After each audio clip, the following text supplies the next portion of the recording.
Assalamualaikum warahmatullahi wabarakatuh. Kali ini saya akan menyampaikan resume hari pertama PBAKU dan hari kedua PBAKU. Dan yang pertama saya akan menyampaikan seputar UIN Maulana Malik Ibrahim Malang. Internasionalisasi universitas itu adalah dengan mendorong dosen dan juga mendorong mahasiswa untuk melakukan publikasi yang terjadi di dalam proceeding internasional maupun jurnal internasional. Lebih-lebih jika jurnal internasional itu bereputasi, sehingga semua karya-karya dosen dan karya-karya mahasiswa itu bisa menambah kualitas UIN Maulana Malik Ibrahim Malang, sehingga bisa meningkatkan peringkat universitas versi QS World University Ranking. UIN Maulana Malik Ibrahim Malang sangat tepat untuk dijadikan tempat kuliah, karena di sini mahasiswanya harus memiliki kelebihan-kelebihan dalam menyelenggarakan pendidikan tinggi yang integratif. Dan ada juga integrasi kelembagaan, jadi ada integrasi keilmuan. Tujuan adanya integrasi kelembagaan keilmuan ini adalah memadukan antara secara kelembagaan itu dipadukan pendidikan tinggi dan pendidikan pesantren untuk membentuk karakter mahasiswa. Oleh karena itu, di kampus UIN Maulana Malik Ibrahim Malang ada Ma'had Al-Jami'ah sebagai pusat pengembangan karakter ulul albab, khususnya di pilar dari 4 pilar ulul albab, yaitu kedalaman spiritual, akhlak. Dan tidak hanya itu, UIN Maulana Malik Ibrahim Malang memiliki pengembangan bahasa asing, baik itu teman-teman dengan bahasa Arab, pengembangan bahasa Inggris, pengembangan bahasa Mandarin, dan lain-lainnya. UIN Maulana Malik Ibrahim Malang juga mempunyai rumah tahfidz Al-Quran atau RTP. Rumah ini menjadi salah satu kelembagaan yang bisa mengembangkan bakat dan minat mahasiswa, khususnya pada tahfidzul Quran. Bahkan hingga sekarang tidak kurang dari 2.000 mahasiswa UIN Maulana Malik Ibrahim Malang adalah hafidz dan hafidzoh.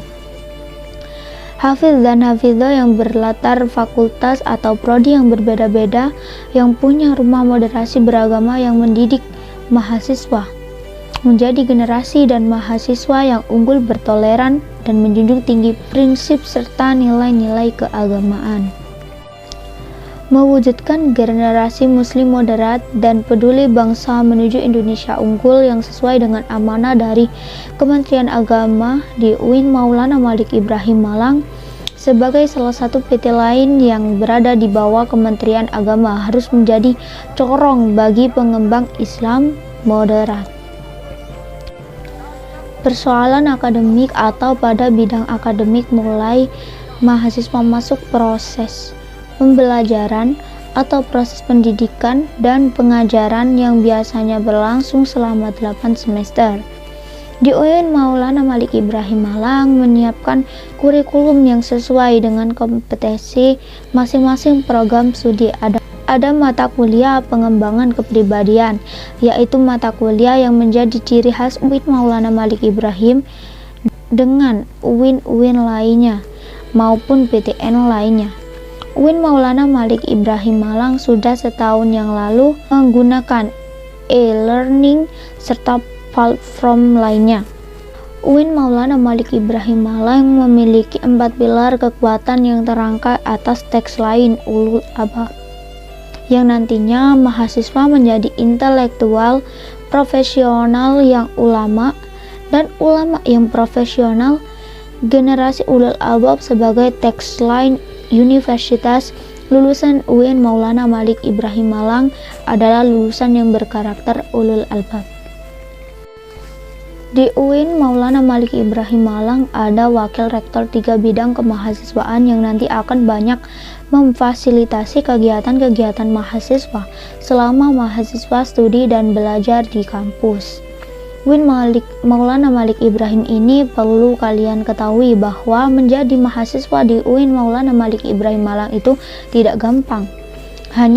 hanya manusia-manusia pilihan yang telah terseleksi melalui berbagai macam jalurnya. Kampus UIN Maulana Malik Ibrahim Malang memang terkenal sebagai kampus yang sejuk, nyaman, dan sangat rindang untuk dijadikan sebagai tempat belajar. Maka dari itu, mahasiswa baru harus mengupayakan diri secara mental spiritual dalam mengikuti kegiatan perkuliahan. Di UIN Maulana Malik Ibrahim Malang yang otomatis berbeda dengan kampus-kampus yang lain, kampus ini juga menyediakan berbagai macam fasilitas-fasilitas kegiatan kemahasiswaan. Karena itu, mahasiswa harus menyiapkan secara mental spiritual. Mahasiswa harus punya kemampuan untuk berpikir ilmiah. Berpikir ilmiah itu pada hakikatnya adalah berpikir yang selalu dilandasi dengan ilmu pengetahuan, baik pengetahuan umum maupun ilmu pengetahuan keagamaan yang notabene. UIN Maulana Malik Ibrahim Malang adalah kampus keagamaan yang bernaung di bawah Kementerian Agama Republik Indonesia. Ada beberapa sebutan di UIN Maliki, salah satunya adalah DEMA.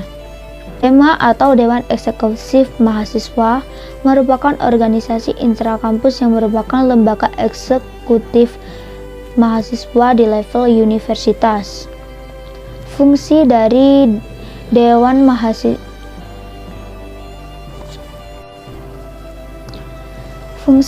Dewan Eksekutif Mahasiswa itu sendiri di bidang universitas sebagai berikut. 1.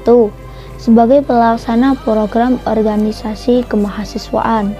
2. Sebagai lembaga yang mengkoordinasikan dan menginstruksikan pelaksanaan kegiatan kemahasiswaan di tingkat universitas. Selain fungsi, Dewan Eksekutif Mahasiswa Universitas juga memiliki beberapa tugas, yakni 1. Melaksanakan program kerja organisasi yang sudah disepakati Senat Mahasiswa atau SEMA Universitas. 2. Mengkomunikasikan dan menginformasikan kegiatan kemahasiswaan di tingkat universitas. Yang ketiga, melaksanakan koordinasi dan sinkronisasi kegiatan kemahasiswaan. Meninggalkan fungsi serta tugas Dewan Eksekutif Mahasiswa, ada beberapa kementerian Dewan Eksekutif Mahasiswa, yakni 1. Kementerian Dalam Negeri. Kementerian ini nantinya akan koordinasikan di lingkungan internal Universitas UIN Maulana Malik Ibrahim Malang. Yang kedua, Kementerian Luar Negeri. Kementerian ini nantinya akan mengkomunikasikan lembaga-lembaga di UIN Maulana Malik Ibrahim Malang dengan lembaga-lembaga di luar UIN Maulana Malik Ibrahim Malang, sehingga kita tidak hanya kuat secara internal tapi juga secara eksternal. Yang ketiga, Kementerian Sosial, Hukum, dan Politik. Kementerian ini lebih kepada pengembangan atau kajian terkait isu-isu yang berkaitan dengan sosial, hukum, dan politik. Kita tahu bahwa sebagai mahasiswa tidak hanya kuat dari satu sisi, kita juga harus kuat dari segala sisi, sehingga kita menjadi pribadi-pribadi yang multifasting. Yang keempat, Kementerian Agama. Kementerian ini merupakan sebagai upaya berkolaborasi kampus yang ulul albab. Ada integrasi keilmuan di situ antara sains dan agama, itu akan diketemukan di mana titik-titik yang kemudian akan dijadikan kekuatan kita sebagai insan-insan atau mahasiswa UIN Maulana Malik Ibrahim Malang yang memiliki jargon mahasiswa ulul albab. Yang kelima, Kementerian Pengembangan dan Kreativitas. Tentu kita tetap berkoordinasi antara kementerian untuk mendukung beberapa program-program kemahasiswaan yang dirancangkan oleh DEMA, sehingga agar menjadi satu kesatuan yang utuh. Dan yang terakhir yaitu Kementerian Komunikasi dan Informasi. Kementerian ini lebih ke publikasi apa yang dilaksanakan, beberapa kegiatan-kegiatan yang dilaksanakan oleh DEMA-U atau Dewan Eksekutif Mahasiswa Universitas. Selain Dewan Eksekutif Mahasiswa atau DEMA, juga ada SEMA atau Senat Mahasiswa. SEMA atau Senat Mahasiswa adalah organisasi mahasiswa UIN Maulana Malik Ibrahim Malang yang berperan sebagai lembaga legislatif yang mengkoordinasi DEMA, UKM, dan HMJ. Visi SEMA yaitu terwujudnya SEMA Universitas sebagai lembaga legislatif, transformatif, kolaboratif, progresif, berdasarkan asas kebersamaan dan kekeluargaan serta menjunjung tinggi profesionalitas. Fungsi SEMA-U atau Senat Mahasiswa Universitas yaitu 1. Advokasi, 2. Legislasi, 3. Pengawasan, dan yang terakhir penganggaran. Selain fungsinya, SEMA juga memiliki tugas. Tugas-tugas SEMA-U sebagai berikut. 1. Mengawasi dan mengontrol DEMA-U atau Dewan Eksekutif Mahasiswa Universitas. 2. Memberikan persetujuan setiap kegiatan yang akan dilaksanakan oleh DEMA-U. 3. Memberikan pengesahan setiap laporan pertanggungjawaban setelah selesai agenda tersebut. 4. Memfasilitasi aspirasi mahasiswa UIN Maulana Malik Ibrahim Malang dan menyalurkannya kepada pihak-pihak yang bersangkutan. Yang kelima, mengawasi setiap kebijakan dan keputusan yang diambil oleh DEMA-U. Yang keenam, merancang dan menetapkan peraturan organisasi UIN Maulana Malik Ibrahim Malang. Yang ketujuh, mengesahkan peraturan DEMA-U. Yang ke-8, menjadi mitra kerja DEMA-U dalam melaksanakan kebijakan organisasi kemahasiswaan.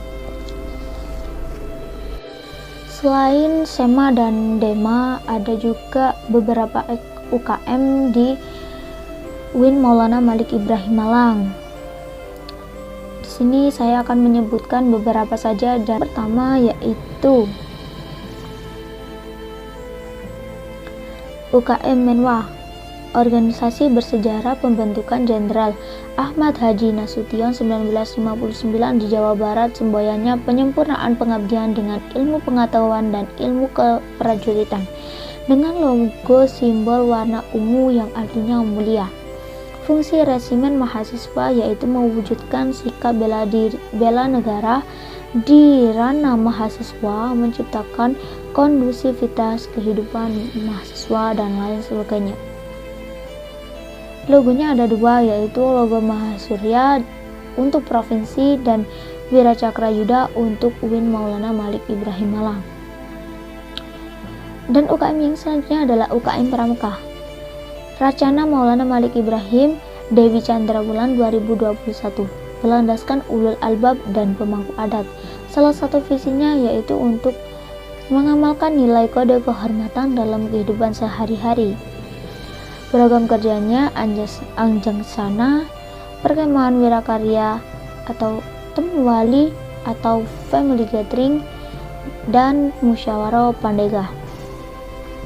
Tugasnya yaitu rapat kerja, rapat bulanan, rapat internal, rapat anggota, rapat triwulan, welcome party, logbook dan memo, dan lain sebagainya. UKM yang selanjutnya adalah UKM PMI, bergerak di bidang kemanusiaan, kekeluargaan, dan kemanfaatan.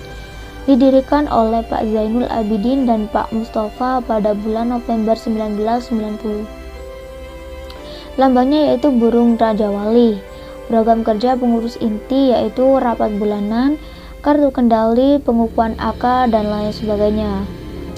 Dalam UKM PM ini ada 6 bidang, yaitu sosial keagamaan, dikten, hutang, kesehatan, penelitian pengembangan, humas, dan lain sebagainya.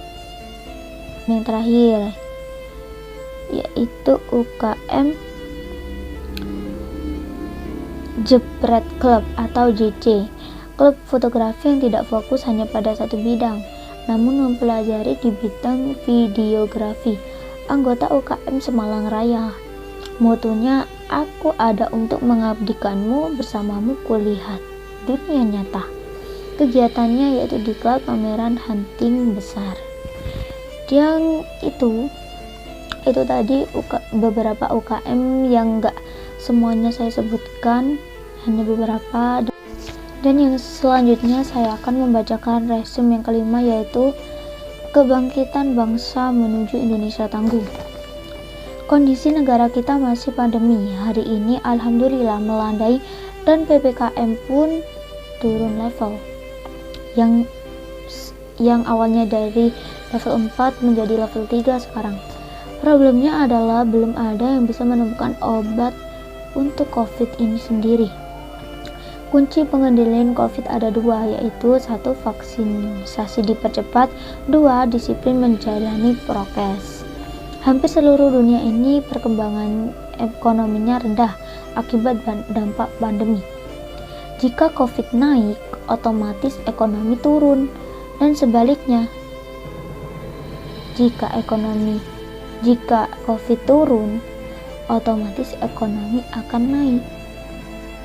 Nah, 3 kekuatan pengubah dunia yaitu 1. Kemajuan teknologi dan IT, 2. Agama, 3. Dan pasar.